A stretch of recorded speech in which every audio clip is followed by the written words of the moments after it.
Chers amis, bonjour. C'est avec une grande joie que l'on vous retrouve pour notre émission Kit de survie de l'entrepreneur.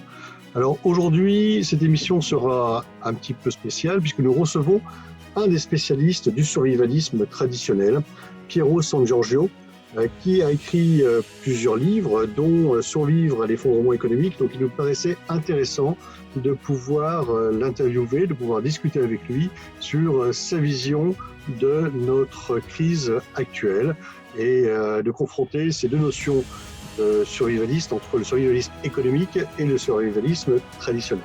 C'est pour ça que je laisse la parole à Piero. Bonjour Piero. Bonjour. Merci en tout cas d'être venu dans notre émission Kit de survie de l'entrepreneur.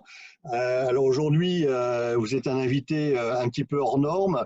On va sortir des sentiers battus, ce que vous connaissez bien. Vous êtes un spécialiste du survivalisme. Alors nous, on parle de Kit de survie de l'entrepreneur. Donc ce qui va être intéressant, c'est de pouvoir allier les deux. Vous avez édité un livre qui va être réédité dans peu de temps, vous allez pouvoir nous en parler, qui est Survivre à l'effondrement économique. Alors j'ai deux questions en une. C'est est-ce que nous y sommes dans ce chaos économique?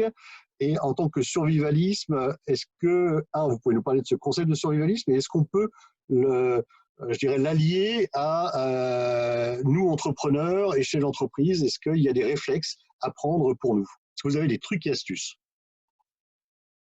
Oui, alors c'est vrai que j'ai été entrepreneur dans le passé.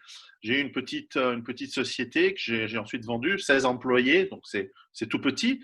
Et depuis à peu près 2005, bien que je travaillais jusqu'en 2012 dans des sociétés de logiciels, j'ai commencé à me préparer parce que j'ai vu venir ce qui est, à mon avis, un résultat assez inévitable du système économique global d'aujourd'hui, qui est un effondrement. Et cet effondrement, nous nous y approchons, bien que nous n'y sommes pas encore, mais nous nous y approchons car la fragilité du modèle global que démontre en ce moment même, nous sommes en mi-avril, cette crise d'un virus qui, somme toute, c'est pas Ebola, c'est pas la peste, c'est pas extrêmement dangereux, et pourtant, il a montré les défauts de manière flagrante de notre système économique.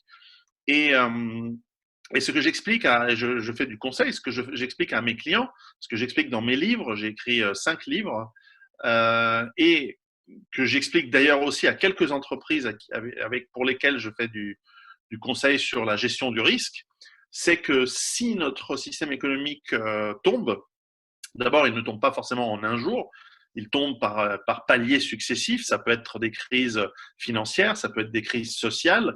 On peut imaginer des émeutes de gens qui, après un certain déclin économique, n'en peuvent plus, et on peut imaginer des gilets jaunes fois 1000. Imaginez des gilets jaunes mais avec des fusils de chasse. Ça, c'est le type d'émeutes qui peuvent faire tomber une société et un pays. Je ne parle pas forcément de la France, mais ce sont des phénomènes qui peuvent arriver dans différents pays et qui, on le voit aujourd'hui par l'interconnexion de l'économie globale, peuvent avoir des effets dominos à travers le monde qui souvent s'arrêtent, mais parfois peuvent continuer et nous amener à des crises successives qui s'empilent les unes sur les autres. Aujourd'hui, on a des crises financières, des crises… là, on a une pandémie, mais au-delà de ça, on a une crise des énergies, on a une crise des matières premières, on a des crises de la dette. Ça, c'est la plus grosse des crises qui est sous-jacente, que l'on vient d'augmenter. Et donc, les risques augmentent avec la création monétaire qui est utilisée pour essayer de sauver tant bien que mal les économies qui sont mises à l'arrêt depuis 2 mois bientôt à travers le monde. D'abord la Chine, ensuite l'Europe et puis maintenant les États-Unis. Et tout ça, ça veut dire que, en fait, le citoyen ou l'adulte responsable que nous essayons d'être, eh bien, il doit essayer, tant bien que mal, autant qu'il le peut, d'essayer de prévoir l'avenir. C'est ce que fait tout entrepreneur, c'est ce que fait normalement tout individu. Il se dit, qu'est-ce qui pourrait arriver? Alors certes, nous espérons le meilleur, sinon nous ne serions pas des entrepreneurs, mais parfois nous prévoyons le pire. Et dans le pire, il y a toujours des opportunités. Alors pour moi, c'est écrire des livres, forcément, mais pour d'autres, ça peut être, par exemple, je citerai l'exemple d'une société qui m'a mandaté il y a quelques années, une société de transport par camion, et qui me dit, est-ce que nous devrions avoir un plan pour avoir, voilà, qu'est-ce que se passerait-il en cas d'effondrement, puisqu'on fait du transport international à travers toute l'Europe. Moi, je leur ai dit, bien, ce serait intéressant de travailler pour reconvertir, si nécessaire, votre flotte de camions et de chauffeurs à faire du transport local, pour transporter dans les villes les produits alimentaires en urgence des campagnes. Alors qu'aujourd'hui, jusqu'à il y a quelques semaines, eh bien, cette entreprise faisait des transports entre la Turquie, l'Angleterre, la Roumanie, la Russie, etc. Eh bien, aujourd'hui, leur flotte de camions, eh bien, alors, en l'occurrence, ils tournent toujours, mais c'est vrai que cette idée d'être capable de revenir et de se refocaliser sur du local, peut-être que ça leur donnerait l'avantage sur les concurrents aujourd'hui. Parce qu'un effondrement ne veut pas dire le retour à l'âge de la pierre. Ça veut dire qu'on a quand même des services, on le voit aujourd'hui, il y a quand même des services qui peuvent se faire plus difficilement, avec des problèmes de logistique, bien sûr, mais ce n'est pas la fin du monde. Il y aura jamais la fin du monde. Il y aura toujours des opportunités. Il y aura toujours, même si une économie se contracte, eh bien, il y aura des services de réadaptation des entreprises, des individus, du coaching. Il y aura plein de choses. Alors certes, dans un environnement peut-être plus difficile, avec peut-être moins d'argent, dans ce cas-là, il y aura du troc, mais il y a toujours son épingle à tirer du jeu, quel qu'il soit. Ce que vous voulez dire, c'est que dans l'esprit, il faut avoir ce côté, comment dirais-je, de penser à un plan de continuité, même et surtout quand tout va bien, pour pouvoir être prêt le jour où ça bouge. Et c'est vrai que nous, entrepreneurs, on a cette capacité à faire des changements très rapides. Donc c'est ça, c'est plutôt dans l'esprit que dans les outils, on va dire, techniques ou technologiques. L'esprit précède l'action, mais l'action compte.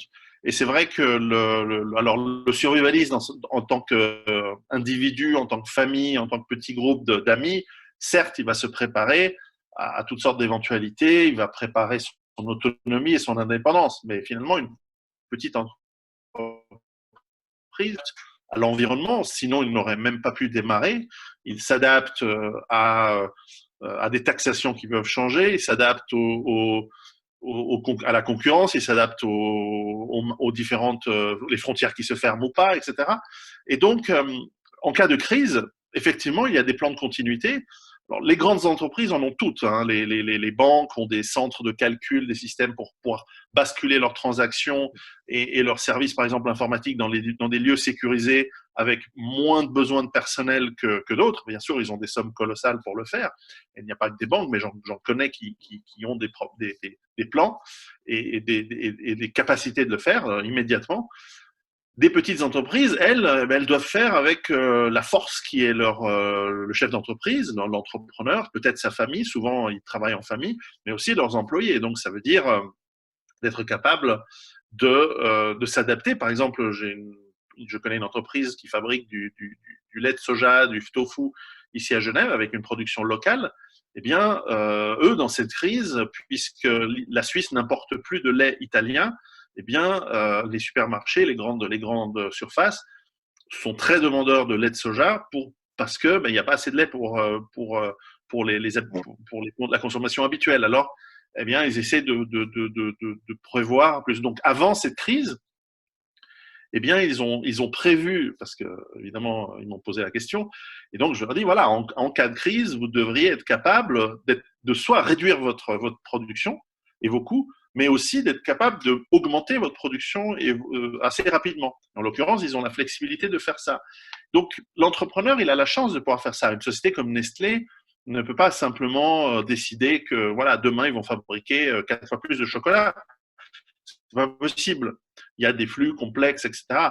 Ils ont d'autres avantages. Ils ont du cash flow, ils ont des réserves. Mais le petit entrepreneur qui a peut-être pas ces avantages, lui, il a la flexibilité, il a la capacité de s'adapter, il a la capacité d'aller vite et de produire, surtout en cas de crise, des services ou des produits très rapidement. Vous voyez en ce moment les petites entreprises, les micro-entreprises qui fabriquent des masques. C'est absolument incroyable de voir que le marché s'est très très vite adapté. Ils ont vu l'opportunité. Un masque qui coûte 10 centimes ou 5 centimes d'habitude, aujourd'hui, il se négocie 5, 10 euros.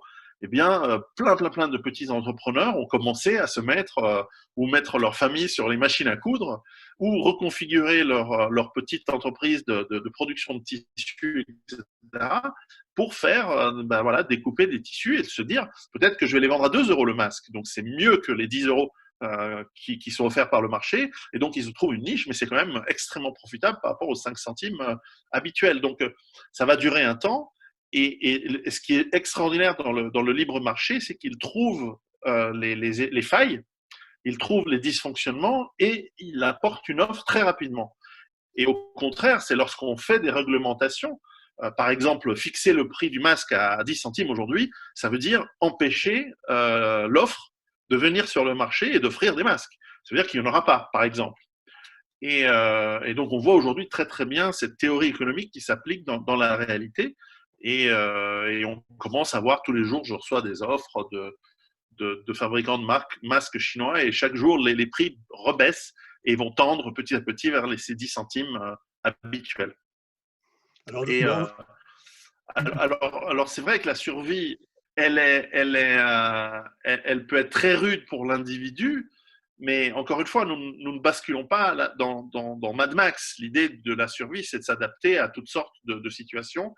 Alors moi, je parle dans mes livres surtout de ce que l'individu peut faire, mais rien n'exclut qu'une entreprise, une société, une collectivité, un village, une ville puisse mettre en place des plans dans ce sens.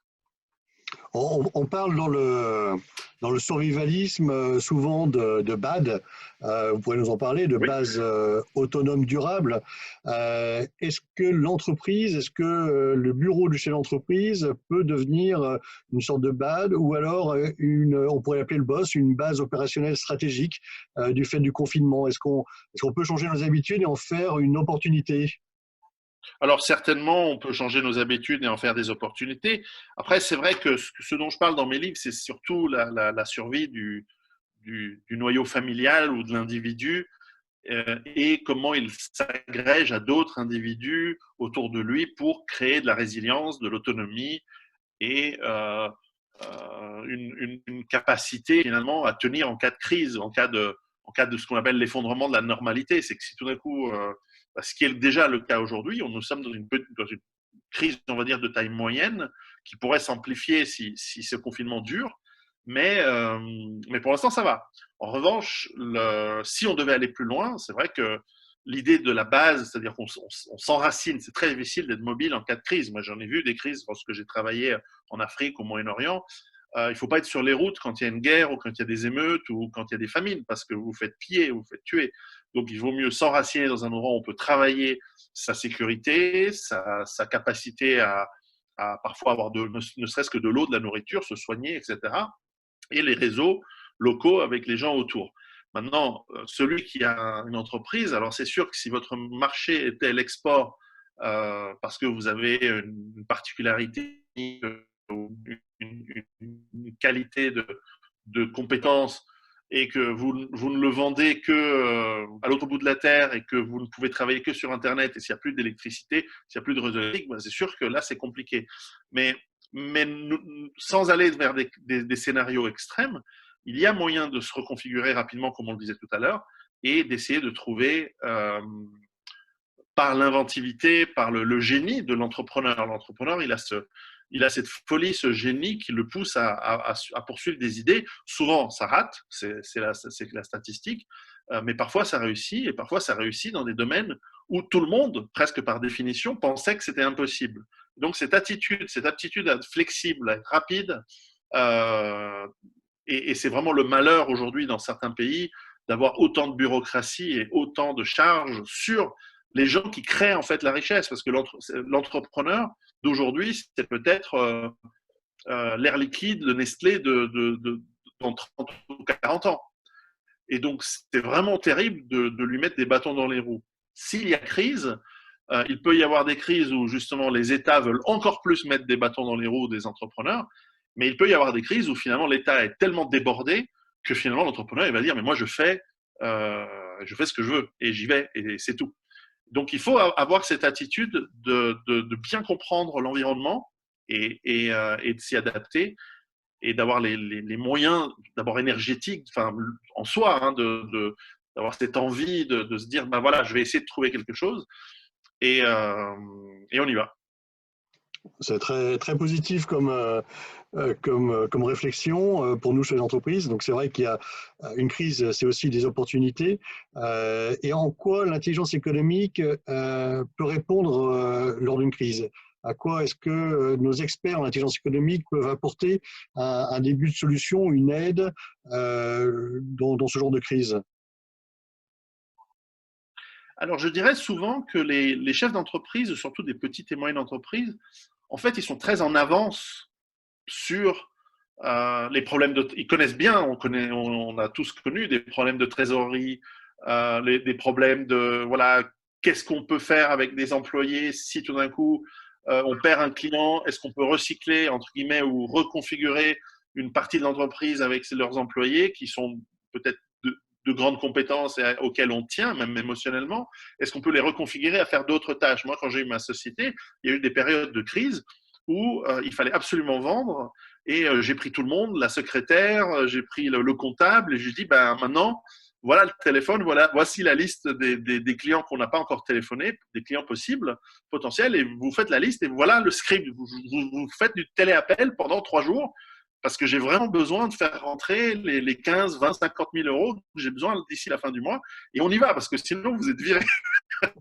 Et moi aussi. Donc, on a parfois eu des moments de trésorerie difficiles et on a reconfiguré des employés parce que la richesse de l'humain, quand il est motivé, elle est très, très grande. Donc, on peut s'adapter. Donc, dans ce sens, l'entrepreneur, il est un vrai survivaliste parce qu'il doit trouver des solutions rapidement à des pépins qui sont nombreux et qui arrivent tout le temps.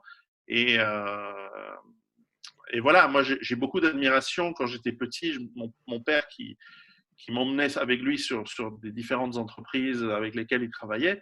Je me souviens très bien, étant d'origine italienne, nous allions en Italie, notamment à Naples, et l'inventivité des gens, la capacité à trouver des solutions géniales à des problèmes qui, pour la plupart des gens, semblaient insurmontables, était assez édifiante. Et vraiment, il y a un génie dans l'entrepreneuriat qui est la richesse des pays. C'est une. Alors, ça coupe un petit peu, je suis désolé, mais c'est une belle conclusion que de dire que le chef d'entreprise est un survivaliste. Et on attend la prochaine édition de votre livre dans quelques jours, quelques semaines. Ça sera quand? Alors, tous mes livres qui sont des livres avec beaucoup de succès, c'est vraiment des best-sellers, ils sont traduits dans plusieurs langues à travers le monde. Sont tous en rupture de stock depuis quelques temps et la crise là n'aide pas. Ils sont tous chez l'imprimeur en train d'être réimprimés à l'instant où on se parle. Donc, j'ai espoir que dès la fin du confinement, ils vont pouvoir être livrés aux différentes Amazon et autres, et ainsi que des nouveaux livres qui vont sortir tout bientôt, dans quelques jours. Eh bien, que les gens me contactent sur mon site web pierrot.com pour trouver pour s'inscrire pour recevoir la notification de quand les livres seront disponibles, ce qui sera dans quelques jours, quelques semaines au maximum. Voilà, fin avril. Eh ben, un très grand merci Pierrot, et puis j'espère qu'on aura l'occasion de rediscuter ensemble. C'est très intéressant, plaisir. Merci beaucoup, et bonne continuité, et à très bientôt. Merci. À très bientôt, merci. C'était donc Pierrot Sangiorgio qui nous a parlé de survivalisme économique. Vous pouvez retrouver nos vidéos sur notre chaîne YouTube, vous pouvez vous abonner pour recevoir de prochaines vidéos, et nous suivre aussi sur notre plateforme vigie.online pour entrer en contact avec un des 500 experts inscrits sur la plateforme Vigie. À très bientôt en tout cas, merci de votre écoute. Au revoir.